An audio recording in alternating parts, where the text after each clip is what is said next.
everyone, I'm Emma, a certified dog trainer. And I'm Kirsten, a certified dog behavior consultant. And this is Dog Chats. Join us as we chat about dog behavior, having fun with your dogs, and building relationships. We will offer practical advice and a bit of humor. Hi everyone, welcome to episode 20. Today we're going to talk about adolescent dogs. That's that lovely period between 8 months and sometimes up to 2 years. Or challenging period. We can call it the challenging period.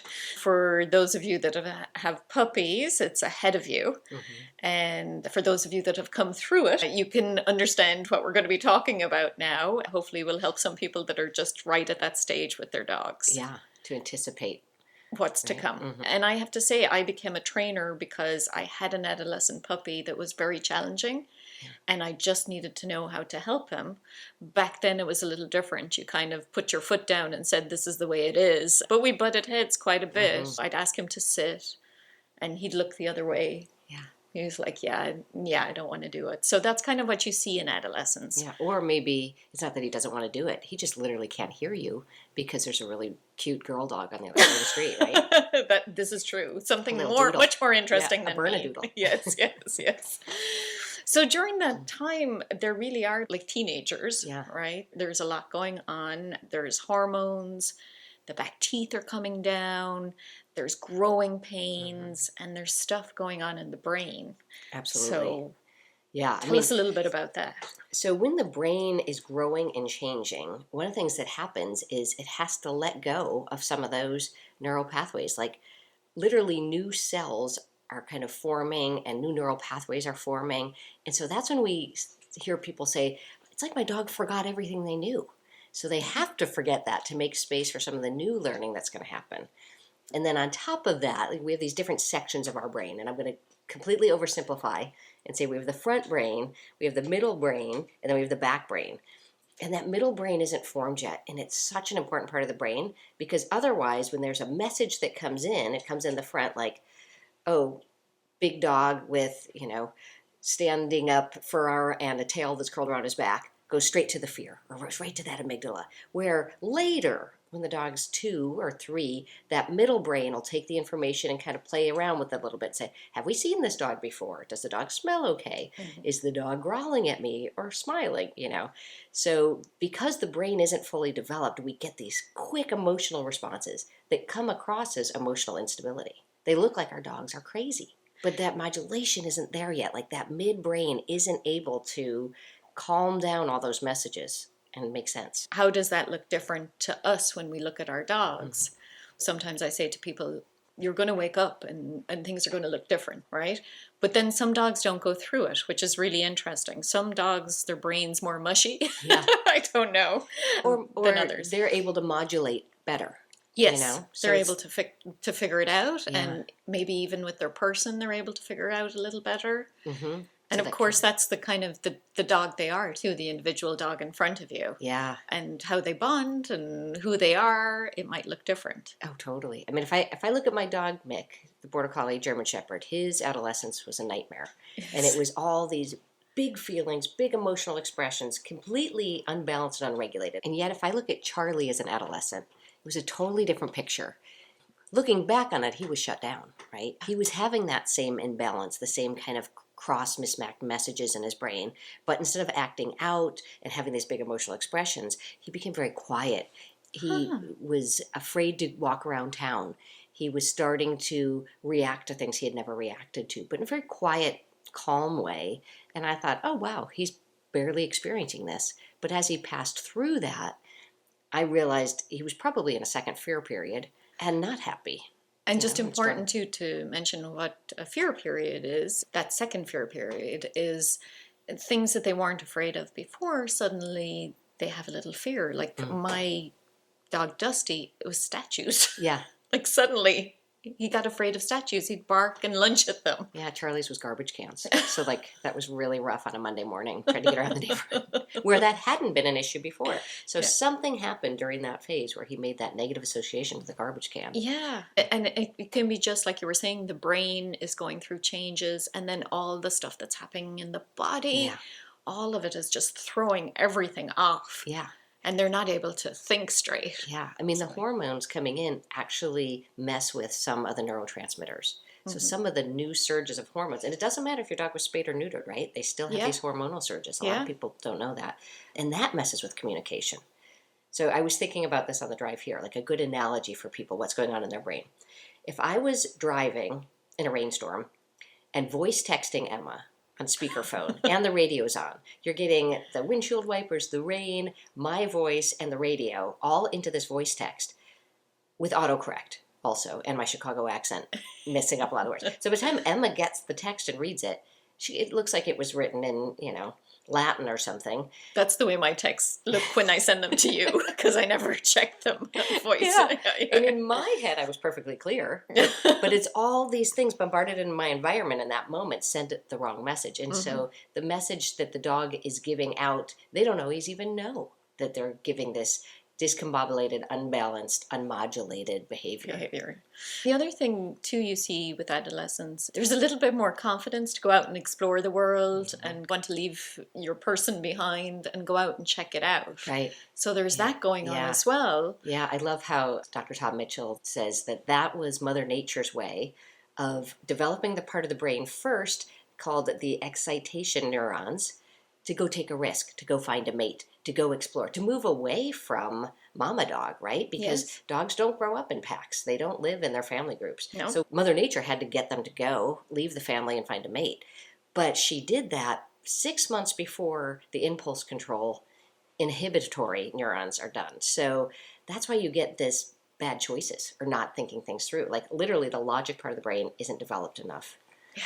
So, man, it can be a tough time. Tough time. It can be a tough time for the dog and for the people. Because we have these pet captive dogs that aren't going out to find a mate, that can't move away from us. And so that's where we see a lot of conflict, I think. That's a question for you, too, is this a time that you see more aggressive issues appear? Yeah, absolutely. Yeah. So most of my client calls for females, it's 18 months, males, it's 2. And that's because, every dog develops differently, right? All breeds develop at different patterns. We know that now. I think my experience is that the females seem to hit sexual maturity before the males. Yes, well, of course. Yeah, of course. And so that's when that conflict arises, right? Because 2 things are happening in the brain. The coupling signals, that idea of messages going from these different brain parts, front, middle, and back, to oversimplify it. And then the modulation, and that's the neurons that don't even get finished until the dog's 2. So all of those things are happening. So we get a dog who's all of a sudden reactive, who used to love other dogs, who all of a sudden is barking at a stranger coming to the door, who used to have no problem with strangers coming in, literally because they can't make sense of the new information. It's interesting, too, when I'm working with puppies. I always tell people that we're doing some work now to help your puppy when they reach that adolescence, because we can do the work, but we're not really going to see what's going on until that time period. But we can help the dog with the direction and steer in those right areas, so it helps the brain go, oh, I know what to do with that. Yeah. A little bit, if that makes sense. Yeah, absolutely. I always think about, you have to learn the scales before you can play classical music, right? Yeah. So you've got those foundation skills, which most of what we're doing with adolescent dogs is going back. Exactly, it's just reminding them, hey, you remember you learned this? And we just need to kick it in a little bit again. I look at this time, too, as being a socialization period, because we've always kind of gone, okay, up to 16 weeks, they're imprinting, and then we don't think about it anymore. But I like that thought now that socialization should be really thought about until that 1.5 years or so, because we need to still help them make good decisions in the world and give them help with that direction and have them have a little independence, but have them head off in the right direction for their adult lives. So true. That makes me think of Dr. Kathy Murphy saying that adolescent brains need to be cuddled because they're so vulnerable. And the way she says it in her English accent is just precious. But this idea of, we're not going to hit them head on at this point. We need to actually support these dogs, because sometimes we're asking them to do something they literally cannot do. That's like, you're asking me to develop some kind of computer engineering program. I can't do that. And then in the old days, we'd ask the dog to do something, and then we would punish it, right? For not doing it, punishing the dog for doing something she can't. So it's really got Emma and I thinking about, the training practice we do with adolescent dogs and what to ask of them and what not. And definitely the support and the working together. And that doesn't mean letting the dog go off and do whatever they want, but not that butting of heads. Right. Like saying you must, like I did with Dusty. That's what I was told to do, is just get in there, tell him you're the leader and he's got to listen to you. And man, did he just go, no, it's not going to work. Whereas if I had worked with him together on something he likes to do and I enjoy doing with him, we would have kept that nice bond. I mean, like we had a good bond, but would have, instead of that challenging butting heads, we would have gone through that stage probably a lot smoother. Absolutely. Yeah. At the end, we're going to recap with kind of how we can support. We're going to give you guys some ideas on how to support that relationship. Because that's so important. It's the most important. And when I get the calls because there's a new aggressive or reactive behavior, it's often the dog asking for help.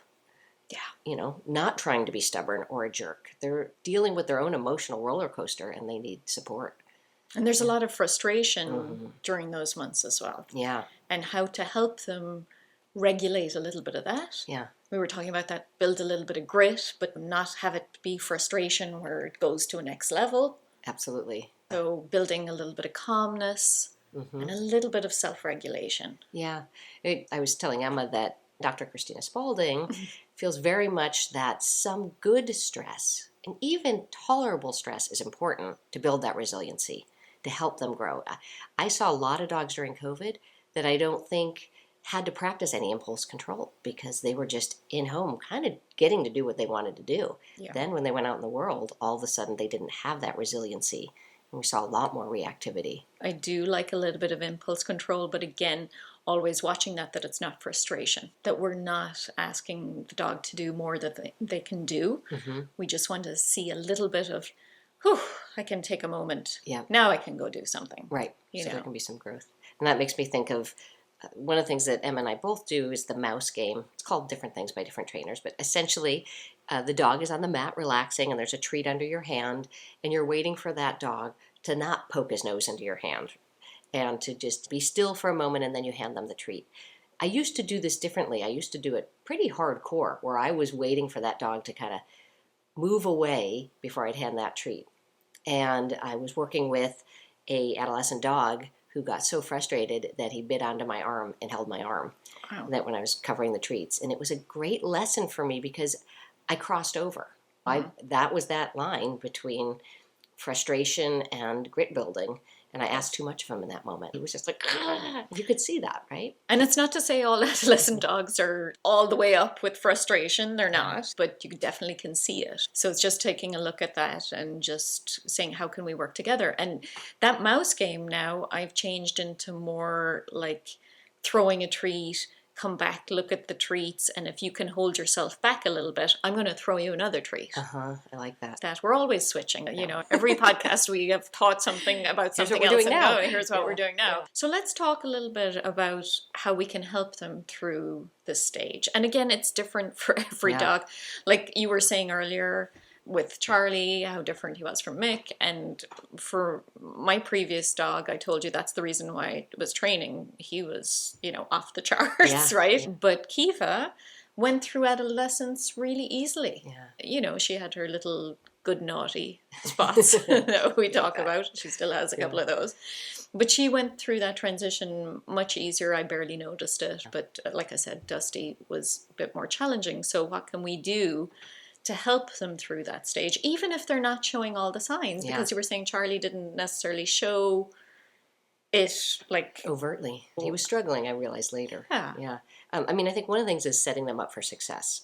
Knowing that their social status in the home, it might change with other dogs. In other words, they might start feeling differently about where they are in the group of dogs or even in the group of humans because now they're teenagers and Mother Nature's wanting them to kind of push and poke and take a few risks, right? So putting them in situations where they're not going to be forced to do that, where you're just meeting them head on and only giving them that one out to back away. Yeah. And resource guarding, I tend to see more resource guarding at that time of both people and objects and just setting the house up so that they've got their place in their crate or their pen or their own room behind a baby gate where they can get special things instead of just having them scattered about. So they're not having any time to practice or have rehearsal Yep. of that, because we come in and we do work with you and we talk about repetition and doing more of that, and that's going to bring out that great behavior you want. But it also can be the other way. If they get to practice something that's not so great and they get to practice it, then that becomes a behavior too, right? Absolutely. So, yeah. The nice things that we do to build engagement, we wanted to share those with you. First of all, have fun together, right? Just do some fun games together. Like some of the stuff from our wintry games would be awesome. That kind of stuff. Easy games too. Easy stuff, yeah. Go to a class. It doesn't have to be a class like with sits and downs. Find a fun class, like a scenting class, or if your dog is like agility or something like that. Just something fun that you can do together that the dog is going to enjoy and you'll enjoy, and you're building a relationship, and all the things come together with that. Yeah, definitely. I like to think about not suppressing behaviors, but instead helping them modulate that behavior. Yes. So that's a lot of what I'm doing, where I can't just have the dog stop barking and lunging, because that's not changing how they feel. We have to change how they're feeling when they see the trigger and giving them an alternative pattern game or something. So I really like using those pattern games, the 1, 2, 3, and the look at that, things like that. And a little bit about the 1, 2, 3. If you've heard us talk about it before, it's just you say 1, 2, 3. And your dog looks at you after you've said the 3, just to give a little bit of a, touch of what that is, that we don't start teaching our dogs how to count. Right. Right? So, although I call them the counting dogs of Marin now, because so many people know it. Yeah. Sometimes they hear other people counting to their dogs. So that's a nice one. And sniff spots are actually great too, as an area just to go safely, that you can just let your dogs out and sniff around. Great idea. A new area. Yeah, low pressure. In thinking about, this is a time where dogs are starting to really develop their coping mechanisms, our coping strategies. So a coping strategy might be, I'm at a puppy class and I'm nervous and I go and hide under a chair. Or a coping strategy might be, a new person comes in the house and I run at them and jump on them because I would rather be like, tag, you're it, instead of trying to decide if I like them or not, right? Yeah. So they're trying out a bunch of different coping strategies, and they're picking out what's going to work for them. Are they going to be more fight or flight or freeze? And so if we can direct them towards those positive coping strategies, it's going to stick with them the rest of their lives. Because even though the brain can change, right, there's that neuroplasticity, so much of what happens during puppyhood and adolescence really sets the foundation for those behaviors. Just like us. Yeah. Another thing we both do is arousal up, arousal down. So basically that means that you kind of hype the dog up a little bit. You might throw a ball or play tug or just something that gets the energy up a little bit, not crazy. And then you bring out your mat, and then you have the dog go over to the mat and just settle or just drop the treats on the mat. You could even do it if you're out and about. You could have your dog do some ball stuff, and then you could do 2 paws up. So you could do that. Anything that kind of makes it stationary. So we're helping the dog regulate themselves, that they can get hyped up, and then that they can relax pretty fast. And just it helps them, just that regulation. Yeah, and that's those neural pathways, right? Practicing those. I did a fun little thing with a client this weekend where it was a bully playing with one of those jolly balls, and he was amped. And so then we went to relax on the mat. That was hard because we had wound him up, and now we're asking him to relax. But then funny, the next thing was a hula hoop that was supposed to be arousal up, but he thought so hard about how am I going to get through this hula hoop that it was very calming because he was really concentrating on stepping his feet through the hoop. So experimenting with being really the calm good, part. and that's something, that whole idea of building resiliency and giving them a lot of novel experiences, keeping that socialization going, and avoiding trauma. Because if they are traumatized as a puppy or adolescent, we know that there's so much more kind of long-term damage that happens. And sticks with them. And when you were talking about that new stuff, we've talked about on probably every podcast, is ACE-free work and enrichment. Just even doing that with them, setting up your room with a bunch of stuff, and even your backyard, if it's the summer and you can be out there, is just setting up the backyard with a bunch of stuff. For them just to go out and check out and explore. Setting them up into situations where you're not going to say no. You don't have to say no, right? I like that. Yeah. I like that. I think about just coming full circle to what you started at the beginning, talking about, the old school idea of we're going to hold a long sit stay during adolescent period. That'll be good for them. That'll show them. That'll show them I'm boss, right? Yeah. Actually, because at this time, we know also, going back to the trauma can have more long-term effects. This is when dogs tend to get punished, right? As a puppy, we're like, oh, they're babies. That was an accident. But I think it's human nature to expect more as they get older, and that we might be a little more strong with our own emotional response back. Yet that can do a lot of damage. Dogs have a great memory of fear, and they might put that in the back of their mind, and then it affects our trust. You want to make sure that you're building your bank account with your dogs, and that there isn't too many withdrawals. Yes. That's a Tom Mitchell thing too. Yeah. But there isn't too many withdrawals. You're always filling that bank account with more positivity and relationship building and bonding. Yeah. So if you do get upset, which we're all human, right? Yes. Do I ever get upset with my dogs? Listen, that's, again, is this the time where we just say, listen, I'm a dog trainer. I'm a dog trainer. It happens, and, we try our best. So if you do get upset with your dog, which is normal and natural, especially when they're imbalanced and acting like big emotional babies during this time, one of the things that can really help is doing Kathy Sadow's Smart 50. Basically, her idea is this is really about having the human feel better about their relationship with their dog and catching them doing the right thing. So she often will talk about having 50 treats, which might be their food, on the counter instead of treats. And then 50 times a day, your challenge is to notice them doing something you like. And it could be that they're sitting quietly looking out the window. It could be that they're curled up on the couch next to you, and just capturing those moments. So when I have a client who's struggling with an adolescent dog, I almost always recommend that. Sometimes I ask them to do it 10 times a day because it's a lot. It's a lot. And we have lives. Yes. But they always come back to me and say of everything they're doing with their dog, that's helped the most. Oh, interesting. Because I have that in the puppies too. I do 20. Yeah. And I say, look for those times during the day. It's not training. It's not when they do a sit or anything. It's looking for those good choices, like not jumping up on the counter, not nipping you. So more puppy behaviors, but that can translate into doing some work during adolescence as well. Yeah. Because we always notice what we don't like, and sometimes Absolutely. we don't notice what we like. Yes. Right? The good behavior. Yes. It's so easy to just expect that. But that makes us feel good too. When we're noticing that and rewarding it, that's that money back into that relationship bank account. Exactly. That's great. So a little bit too about recall, because when they're puppies, we're doing that and they're doing great and they're coming back all the time. They're following you and around. It's great and it's, all is good. And then you're working through it then in adolescence to build it back up. But don't give up on it. Yeah. Just keep building that and just continuing it, and know that it will come back, because once that all comes around and you've moved through that period, and again, it can be different for everybody. Yeah. That's the thing. It could be a week. Yeah. And it could be up to that whole year and a half, or you might not see anything at all, and you'll be like, "What's this podcast for? I don't understand it. I've never seen that." It's weird people. Good for you. Yeah.